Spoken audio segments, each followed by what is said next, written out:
Yeah, the gates flew open and in walked a Fig Newton. Or, in your case, the gates to the return to the Perfumed Gardens open, because that's where you're at. And in tripped the moderator, Mooah, Rik Strange. Woo! Before we get any farther, do you know? Now, I don't know when I'm going to actually get this thing put together with the Nansinator, but when we do, I'm telling you, the day we're filming this now is the 5th, Big 5, anniversary of me launching this wonderful channel. So, there you have it. Wow, it's sure changed a lot since we got started. No more red chair, and all this accoutrement. Isn't it great? It's a real eye candy situation. Anyway, moving along. Let's hope I get another year in, at least. Today's rampaging horde of entertainment is going to be about one record label extraordinaire. Now, you know, there's mainstream and then, you know, Columbia and CBS and blah, blah, blah, ping, there's a zillion of them. But this one is a label called A Squared. Now this outfit was in business from 1965 through 1970. And driving that bus is a guy named Hugh Jeep Holland. His unhinged desire to be the conduit by which Michigan bands, this is a Michigan label, could rely on to be, the bands could be relied on to be produced and promoted by this cat.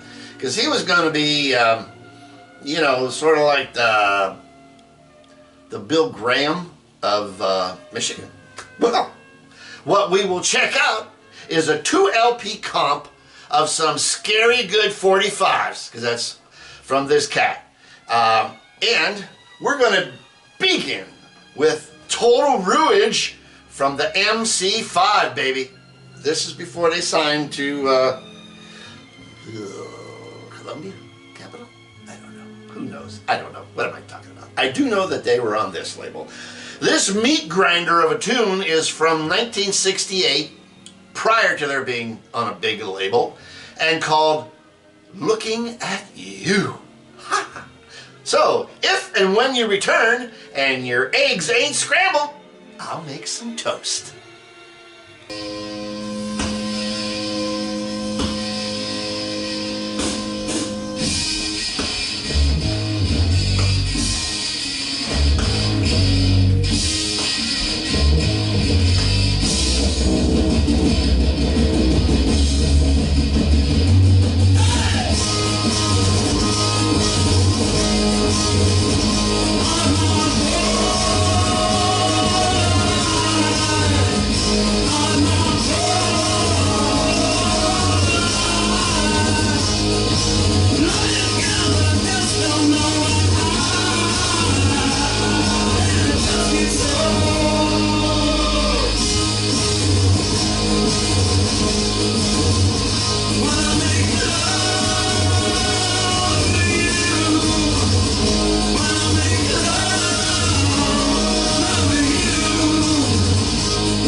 Ain't no ordinary ride in the tunnel of love. It was self-released by the band. Get this one. But but not before John Sinclair, you know, that purveyor, provocateur of the band's political stance, slapped the label A2 on the 45. And this was unbeknownst by our gentleman promoter Jeep, and he was handling them, so why not? They thought, hey, we'll get some airplay. This is the record.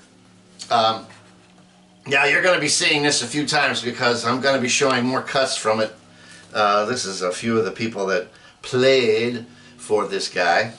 Let's talk about it here. It says, you know, that cut is like falling down the stairs. Woo-hoo! Boy, do I know about that. At least not this time. Okay. Hailing from Kalamazoo in '66, these next hitchhikers. Oh, by the way, I'm not going to talk about the MC5 because you know about these cats. That was a pretty blistering 45, I got to say. The flip side was even nuttier. It's happening. There's 2 cuts on this record, by the way.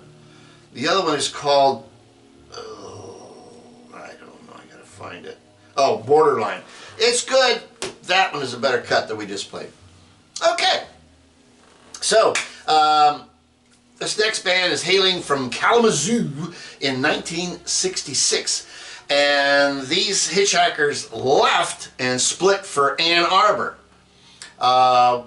with a name change to a band, to the band's new name, which was The Time, T-H-Y-M-E, in 1967.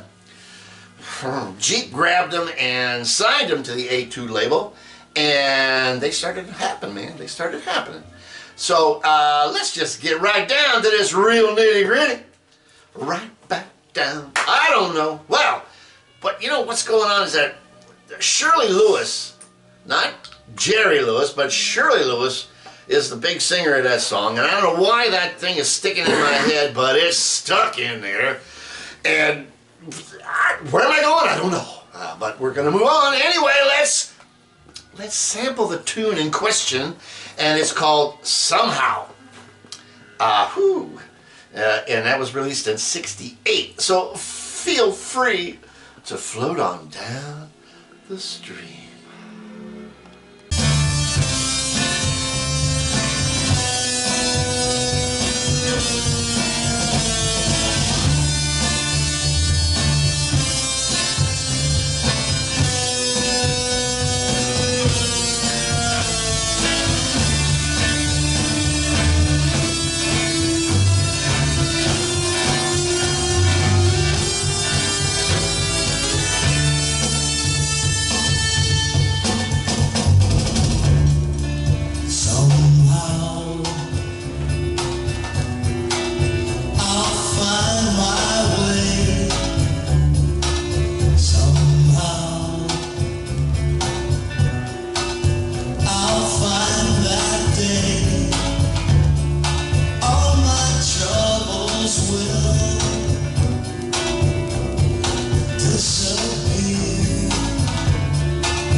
Well, now that's some non-linear bingo, bango, bongo, baby. I'm really all over this fuzzy peach. It's a low, slow grinder under the strobe lights on the dance floor, gardeners. They even do a remake, get this one, of Time of the Season by the Zombies, and they retool the Ogun, talking Viking. It's not Odin or Ogun, it is the organ parts on that particular 45 by them guys. They reorganized them so that there was a fuzz and a 12-string guitar. Not bad. It's actually pretty interesting what they came up with. I liked it. They did a couple other things. I think there's like 3. See, because this is a double LP, by the way. Double. If I haven't said it, it's a double LP. 1, 2, 3. Yeah, they did 3 songs on here. And the best part is that their remake of Time of the Season actually took off in the Michigan area and made them some dough and gave them some name, and there you go. So, yeah, let's talk about the next ones. Now, here's what I'm going to talk about. This platter from the AT, squared, is a perfect example. This next one is a perfect example of not showing them teenagers enough discipline at home. In other words, juvenile delinquency. These 17 and 18-year-old street scrappers formed their gang in 1967 and were called Stony and the Jagged Edge. Now, sidebar here. I myself was a bit of a troublemaker, but well, wait a minute. Let me come right back and we'll talk about this. Sorry about that. The delirium of being hit in the head so many times, I had to regroup my thoughts. A little bit of putty. We're good. Okay, like I was saying, a sidebar note here is I myself was a bit of a troublemaker. I never stole any hubcaps, but I did steal a few hearts. What? Ugh. Hey, I stole your heart. Yeah, you did. Okay, there you have it. So, on with the show. These boys were not only known for the crash and bang, but also for the stage antics at their shows. So, wait no longer. Here's the tuner called Rainbows. So, watch your hubcaps, girls. Clutch your hearts. I know you have never thought it could be this way. And I know that you're not listening to what I say. But try me, and I can show you bliss. Yeah, babe, I can show you.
Man, I wish I could have been at the Grandy Ballroom in Detroit to witness these guys.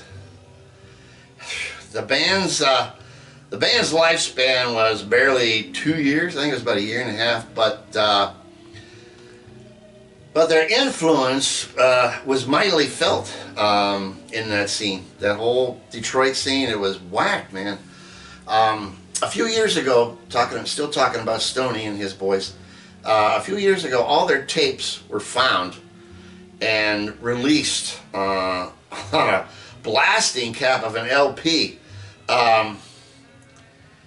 It was actually reissued, I want to say, possibly on a record store day kind of a thing, which I don't partake in very often. I mean, I don't go and stand in line, but I will buy once in a while from that promo thing that they throw out there twice a year or wherever. But now, that sucker, forget about getting, well, there was never an original LP. This is the 45s. The 45, there's one other 45 on this banger. Well, by the way, this is an insert. It comes with it. And it's really important that you partake of this because, wow, I mean, there's the Jeepster himself. The thing is that they interview him and they talk about all the bands that are on this label, and it's very, very informative. But anyway, that record now, if you were out and about trying to find Stoney's LP, you need mega bucks. The other cut on the LP is, shall we say, a bit more loud, acidic-y? There's a word. Acidic. No, I like acidic-y. A loud acidic-y crunch, you know. This LP is a 24 cut patty melt, and it's worth searching out. And the best part, and I mean it's the best part, is it's reasonably priced. So, moving along, we'll close with a curveball groove raver from a reggae outfit called Steel Pulse. They were formed in the, oh, here comes a tough one, the Erdington area of Birmingham, England. Wow, must be a neighborhood, kind of like the Bronx in New York, or Brooklyn, whatever, in '75. And what we got here are true Rastafarian guys doing their thing. They became aligned with the punk movement, because the punk movement was getting into reggae anyway. And they also aligned themselves with the Rock Against Racism movement, which was a pretty cool thing. And so let's let your mind be enlightened and your soul dance to Raver from the LP called True Democracy. Smoke 'em if you got 'em!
You know, I don't have a huge reggae collection, but I do like reggae. And these guys, here's the cover. This was a release from 1982. I first discovered them on a soundtrack double LP for the movie called Urg, U-R-G-H, which, even if you're not a huge new wave or punk fan, and I am and I ain't, I think you need to check it out. It is available on the YouTubus. I actually had a copy of it on VHS. Yeah, right. Olden days. But I believe it was, the movie was actually released on DVD officially, but I don't know, I'm just moving too far to the center, up and down. Anyway, this was a more, this particular LP was more non-social commentary, because that's mainly what they're known for. Their most famous tune is a throwdown to a racist outfit called Ku Klux Klan is the name of the song, and it's really righteous. It's a great tune, and they really throw it at them. Anyway, then that's in the movie. You need to check it out. Anyway, you know, their sound is more in line with Bob Marley, than say Burning Spear, which is another band that's out there. I mean, the Burning Spear was out in Berkeley not too long ago, so I know they're still around. I saw that. I went to a place in Berkeley. It was called Ashkernash, and it's a cool place. No alcohol is served there, but they've got vegetarian food, and they got a great sound system, and they always have bands there, and it's mostly reggae bands. Cool stuff. I haven't been there since before the plague, but it's a cool place. Let's see. This is a pretty worthy LP. The deep recesses of my crate vaults. I had a scrounge for this one. I knew it was in there. I just couldn't find it. It's like the New York City phone book. It's this thick, and you don't know where to look for anything. Anyway, you know what? This is the kind of stuff I listen to when I really need to dance. And you don't have to have any special kind of motion. You just, ka-chunk, you go with that. Okay? Yeah. Stop laughing back there. And now, before we leave, I'm going to give you an expression of my opinion concerning a new release from a past artist. What we've got here is a failure to communicate. Now, this record came out to much fanfare, and I don't want to hear any bad things coming at me. I mean, it's just an opinion of the LP itself. It got a lot of hoopla when it was going to be released, and this is the LP called Funky Nothingness, and it was recorded during the making of the Hot Rats LP, and this is considered, it was billed as being the great lost LP from Frank Zappa. I gotta say, the best thing about this is the packaging. I mean, this is it's really well done. I will say that.